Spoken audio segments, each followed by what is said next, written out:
Estamos apresentando mais um subsídio bíblico, doutrinário e pedagógico do nosso estudo para professores de jovens. Nesta semana, nós estaremos estudando a nossa penúltima lição do trimestre, a nossa lição de número 12, que tem por título A Realidade Bíblica do Evangelho na Cultura. Nosso texto principal está localizado em 1 Crônicas, capítulo 12, verso 32, que nos diz o seguinte: dos filhos de Issacar, destros na ciência dos tempos, para saberem o que Israel devia fazer, 200 de seus chefes e todos os seus irmãos que seguiam a sua palavra. O nosso resumo da lição nos diz o seguinte: o Evangelho nos ensina a interagir com a cultura de nossos dias, sob a perspectiva da palavra de Deus.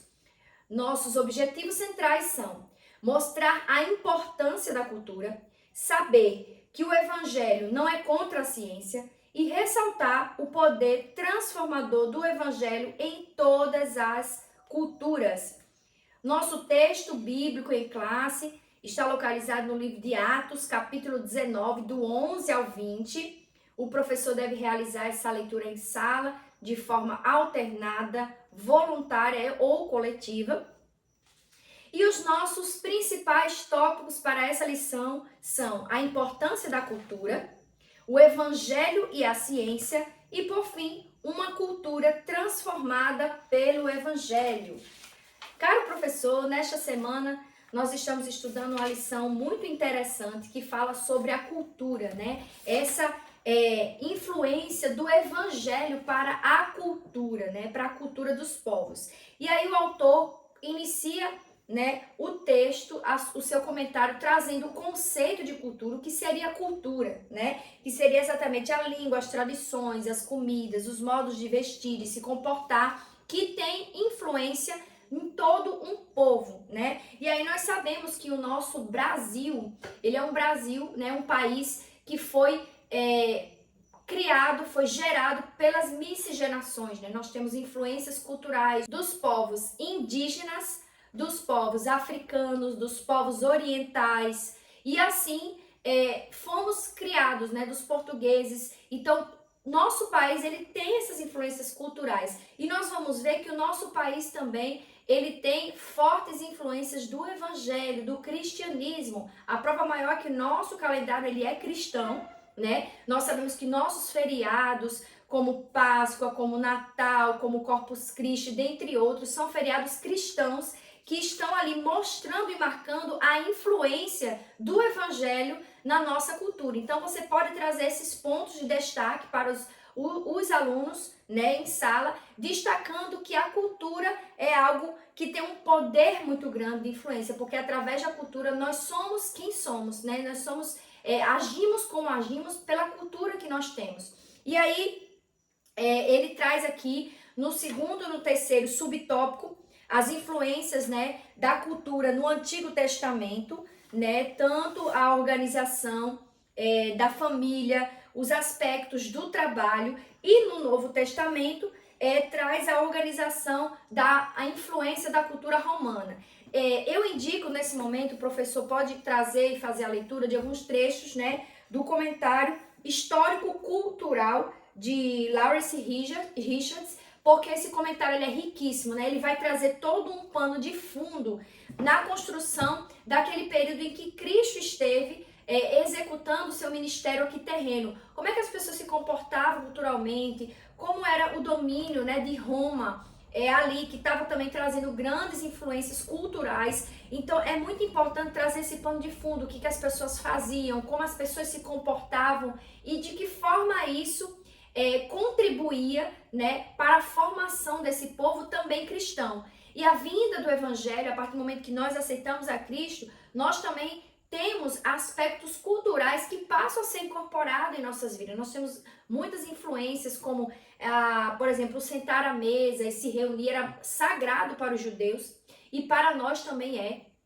Então nós temos grandes influências, né, lavar as mãos, dentre outras, né, a ceia, o Natal, ao redor da mesa, tudo isso são influências culturais que nós temos a partir da vinda do Evangelho, né? Nós temos o livro do pastor Eduardo sobre a influência do pentecostalismo no Brasil, que é um livro que ele discute a questão cultural, de que forma o nosso Brasil aculturou o evangelho, e o pentecostalismo aqui no Brasil ele teve a sua forma de se compor aqui no Brasil, que é diferente do pentecostalismo em outros lugares, exatamente por questões culturais, de que forma isso tem influenciado a nossa sociedade. Então, é uma leitura também bastante indicada. Eu posso estar deixando depois a indicação desse livro do nosso pastor Eduardo Leandro.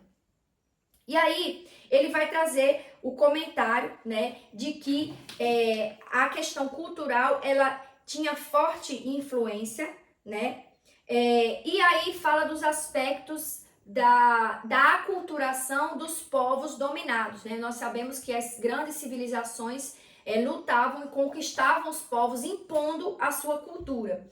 No caso da cultura grega, nós sabemos que houve aí um movimento inverso, né? A cultura grega era muito forte e acabou influenciando, tanto que o nosso comentarista vai dizer, né? Quanto aos aspectos filosóficos, a língua grega foram absorvidos pelos dominadores. Então, Roma veio dominar, mas ainda assim sofreu influência dos gregos na língua, na filosofia. Essa herança cultural permaneceu, inclusive, na época bíblica. É tanto que o Novo Testamento ele é todo escrito em grego, exatamente por essa influência filosófica e cultural da época, né? Então, é bem interessante o quanto uma cultura ela é forte, ela domina aquelas pessoas ali. E os cristãos judeus, né, estavam ali envolvidos nesse processo durante a vinda de Cristo. Por isso que o próprio Cristo diz: dai a César o que é de César e dai a Deus o que é de Deus, porque ele queria deixar bem claro que, apesar de estar vivendo ali um evangelho, trazendo algo novo, ele precisava se comportar, estar ali junto, fazendo a sua parte social. Então, Cristo ele não diz para que nós fôssemos iguais aos romanos, né? Ou se absorvêssemos a cultura grega, mas sim que nós fizéssemos nossa parte, enquanto cristãos ali na terra. Ele deixou esse exemplo: dai a César o que é de César. Nós vivemos num mundo, né? E esse mundo ele tem os seus costumes, a sua cultura, que por vezes não condiz com aquilo que está, né, aplicado aqui na palavra de Deus. E o que nós fazemos? Nós não devemos, segundo, né, nos diz o apóstolo Paulo no livro de Romanos, capítulo 12, não vos conformeis com este mundo, mas renovai-vos pela renovação do vosso entendimento. Então, nós temos que renovar nossa mente. Mas nós vivemos no mundo, né? Como o próprio Cristo diz: não peço que os tires do mundo, mas que os livre do mal. Então, o tempo todo nós precisamos fazer esse exercício de renovar a nossa mente, o nosso entendimento, conforme o apóstolo Paulo disse, lembrando que o Senhor Jesus pediu a Deus para que nos livrasse do mal, mas ele não pediu para tirarmos desse mundo, né? Então é interessante observar esse aspecto, porque enquanto cultura nós estamos sujeitos, nós convivemos em sociedade. Por exemplo, a cultura nordestina ela é muito forte nesse mês de junho, né? A colheita, o milho, a comida, isso é muito forte e nós não podemos negar isso. Nós não compactuamos com a cultura do São João, mas nós temos o nosso momento em que a colheita do milho, ela existe, né? E as pessoas aproveitam para comprar esse alimento de forma mais barata no mercado, aproveitam para reunir as famílias, né? Para trazer ali um momento de comunhão. E isso é cultural do Nordeste, não tira o nosso cristianismo, né? Então, Cristo, ele convivia em sociedade, ele tinha os aspectos culturais que ele absorvia ali junto com os judeus, fazia sua parte, mas ele estava o tempo todo voltado para a palavra e as boas novas do Evangelho. No nosso tópico 2, nós vamos adentrar sobre o Evangelho da ciência. E aí vai falar aqui, esse tópico 2, ele lembra muito a nossa lição anterior que nós estudamos, né? Sobre a questão científica, a questão da ciência, que nós vimos, né? Que por vezes há uma confusão, as pessoas acham que fé e ciência são algo completamente indissociáveis, né? Dissociáveis, diferentes, e não veem que, na verdade, a ciência, ela vem exatamente provar, por vezes, né, a veracidade da palavra. Então, o conhecimento da engenharia, educação, não surgiram no século XIX, né? O Templo de Salomão foi construído em 7 anos e durou 410 anos. Então, nós sabemos que desde a época bíblica, nós temos a questão cultural muito forte, né? Então, toda a ciência na arte de construir, na arte de trazer ali algumas filosofias que já são utilizadas. Então, veja só, nós temos ali a influência, né? O evangelho, ele traz uma grande influência para nós. O evangelho, ele é poderoso, inclusive enquanto cultura, porque nós, quando aceitamos a Cristo, nós também mudamos a nossa cultura. Aquelas coisas que nós praticávamos, que nós fazíamos, que eram consideradas culturalmente normais, passam a ser revisitadas à luz da Bíblia e nós verificamos o que pode permanecer e o que não pode. Então é muito importante que o professor destaque esse ponto e peça aos seus alunos que alguns costumes, que eles verifiquem alguns costumes que precisam ser deixados ao entrarmos no Evangelho. Ao mesmo tempo que nós temos costumes que são advindos do Evangelho. Aí eu achei muito interessante que ele traz aqui dizendo, né, que na tentativa de separar a fé da ciência, os cientistas esclareceram que Harvard, uma das melhores universidades, né, do mundo, foi fundada por servos de Deus, mostrando que o evangelho não é contrário à verdadeira ciência. Então o evangelho, ele vem aqui mostrar que a ciência pode ser um meio também de que nós cremos em Deus, certo? E aí, um dos maiores problemas para algumas pessoas é conciliar a Bíblia, né, com a ciência. E aí a gente sabe que nós precisamos reconhecer, né, nós precisamos crer. É preciso que quem se aproxima de Deus creia. Então, para isso é preciso que nós creiamos. Então, ele traz aqui toda uma questão de dissociação entre cultura, né, e evangelho e ciência. Nós sabemos que a ciência, ela não explica, né, o ato de salvação de Cristo, de um pecador, do poder da oração, do milagre, mas nós não podemos também refutar a ciência. Então é preciso ter ali um jogo, um equilíbrio, porque a ciência, ela é importante.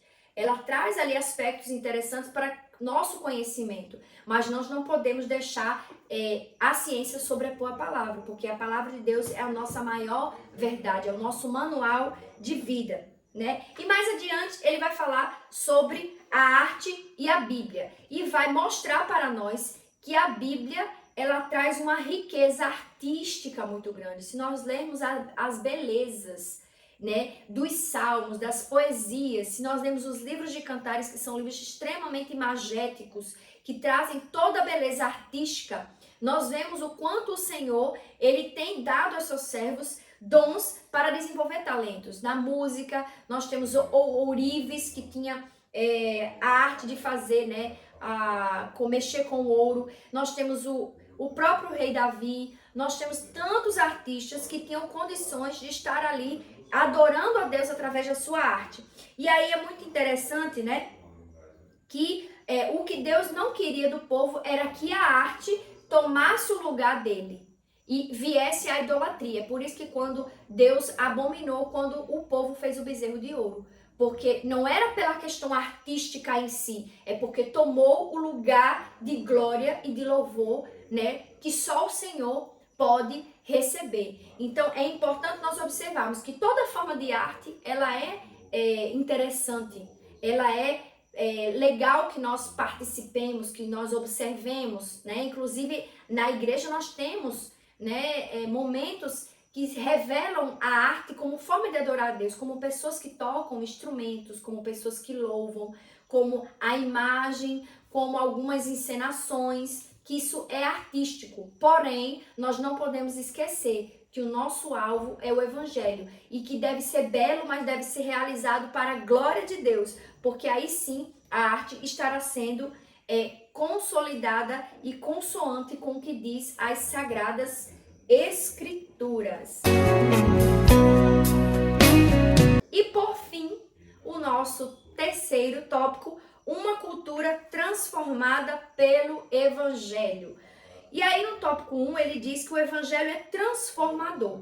quando o homem ele entra no evangelho, ele passa a aceitar o Senhor Jesus como único e suficiente Salvador de sua vida, profundas mudanças culturais ocorrem em nossas vidas, né? Então, todos aqueles que tiveram encontro com Jesus nunca mais foram o mesmo. Então, a nossa vida muda, a nossa forma de ver o mundo muda, a nossa cultura muda. Ah, então eu vou ser um extraterrestre, eu vou estar aqui e a partir de agora a minha cultura é outra, eu não vou mais conviver com este mundo. Não, né? Essa não é a resposta que Cristo nos dá, mas o Evangelho nos transforma de forma tal que nós passamos a ter outra cultura. E essa cultura é a cultura da adoração, é a cultura de que tudo que nós fazemos é para glorificar o nome do Senhor. Por exemplo, ele vai trazer aqui no subtópico 2 a família, né? Um dos ambientes onde a fé cristã tem demonstrado o poder de Deus é na família. Então nós sabemos o quanto a palavra ela valoriza a família, o momento em comunhão. No Antigo Testamento nós sabemos que a família ela era um meio de se propagar por toda uma geração. Os feitos, é tanto que no livro de Deuteronômio, em alguns versos Moisés diz: e essas palavras dirás aos teus filhos, ao deitar, ao levantar, no caminho,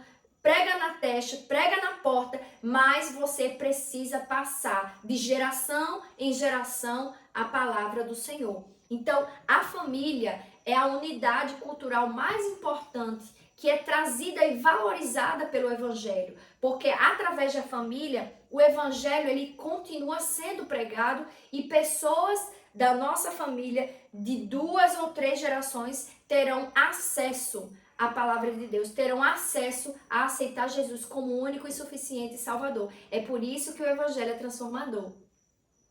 Na sociedade, né, é abençoada pelo Evangelho. Não são os poucos testemunhos de pessoas que eram iracundas, tiveram seu comportamento mudado. Por quê? Vale lembrar, né, o fruto do Espírito Santo, que é dito lá no livro de Gálatas, né, 5:22, nós vemos que o Evangelho, ele traz ao homem essa obrigatoriedade de mudança carnal, né? Então nós passamos a cultivar o fruto do Espírito, amor, paz, longanimidade, benignidade, domínio próprio. Então, as pessoas quando entram no Evangelho, o Evangelho passa a fazer parte da vida das pessoas, elas precisam mudar o seu estilo de vida. Então, eu não posso mais viver com as regras de antes. Eu convivo em sociedade, eu estou em sociedade, faço a minha parte enquanto cidadão, mas eu preciso mudar de comportamento. E aí, aqui traz o testemunho, né? Quem era eu antes da transformação do Evangelho? Uma pessoa sem domínio próprio, iracunda, que fazia a sua própria parte, né? As vontades da sua própria carne. E a partir da mudança do Evangelho, vem, né? E é transformado pelo agir do Espírito Santo e tem a sua vida mudada através do fruto do Espírito que vai sendo desenvolvido ao longo da sua vida, né? Ele vai trazer aqui, por fim, né, a história de Robert Hicks, da escola dominical. Nós sabemos que sem a iniciativa deste homem, né, jamais teríamos a escola dominical hoje. E foi uma iniciativa cultural, né? Veja que começou na Inglaterra, mas a escola dominical ela é tão sólida, ela é tão importante, é tão cultural que ela chegou até nós. Então, no Brasil hoje nós temos a escola dominical porque uma pessoa lá atrás ela resolveu criar, talvez até sem a consciência desse nome EBD, de escola dominical, mas ali tinha uma intenção, que era pregar o Evangelho. E esse Evangelho chegou até nós e nós precisamos continuar mostrando para os nossos jovens o poder transformador deste Evangelho. Agora é o nosso Momento EBD. Caro professor, você já realizou o Momento EBD na sua congregação? Se ainda não realizou, ainda dá tempo. Nós temos aí a divulgação da nossa nova lição, né? A nossa lição na Cova dos Leões, que é a lição que vai tratar do nosso terceiro trimestre, que vai falar sobre Daniel. Vai ter um cunho escatológico também e vai trazer muitas contribuições. Neste último sábado nós tivemos o comentário do trimestre com o professor Pedro. Daqui a algumas semanas nós teremos também um comentário aqui neste canal para que vocês possam estar por dentro dos detalhes desta lição. Então divulgue na sua congregação, convide aquele jovem que ainda não participa da EBD, não deixe de realizar o momento EBD. E agora nossos momentos pedagógicos, né? Nós já fizemos a indicação do nosso comentário histórico-cultural que vai contribuir na parte doutrinária. Você pode estar trazendo, né, essas questões. O nosso comentarista da lição, ele traz aqui na página 84 para que o professor converse com os seus alunos de modo que ele entenda o conceito de cultura e depois explicar que o crente precisa fazer uma leitura da sociedade neste tempo para entender os conflitos de visões de mundo que está mudando a sociedade. Então, trazer aquele momento de conversa, dialogando, mostrando o quanto a visão cultural tem mudado e que nós precisamos estar atentos, porque tudo aquilo que foge da palavra de Deus deve ser rechaçado, não deve ser aderido por nós. E aí nós temos uma dica pedagógica sobre a influência do evangelho nas nossas vidas. Caro aluno, né, você vai perguntar para ele, você conhece as influências do evangelho? E peça que os alunos elenquem pontos, você pode ir anotando no quadro, ou peça que eles anotem no papel algumas questões culturais que nós aderimos a partir do evangelho. Nós sabemos, como eu bem disse, né, aqui no comentário da lição, que o evangelho ele trouxe muitas influências para nós, inclusive o nosso calendário ele é um calendário cristão, né? Então pensa que seus alunos comentem, como por exemplo a ceia de Natal, eles vão comentar a questão da família, a visão patriarcal, né? Como o homem como sacerdote do lar, protetor, a mulher que é adjuntora. Então são questões que estão na nossa sociedade hoje, mas que tem embasamento no Evangelho, que tem embasamento na Bíblia. Então peça que eles elenquem esses pontos e ao final você vai fazer um apanhado mostrando o quanto nossa sociedade tem influência do Evangelho. Então, você vai estar contribuindo para a formação do seu estudante, né, da Bíblia, mostrando a realidade bíblica do Evangelho na cultura. Se você gostou desse vídeo, curta, compartilhe e se inscreva em nosso canal e não deixe de ativar as notificações. Que Deus abençoe a sua aula, que Deus abençoe a sua semana, em nome de Jesus.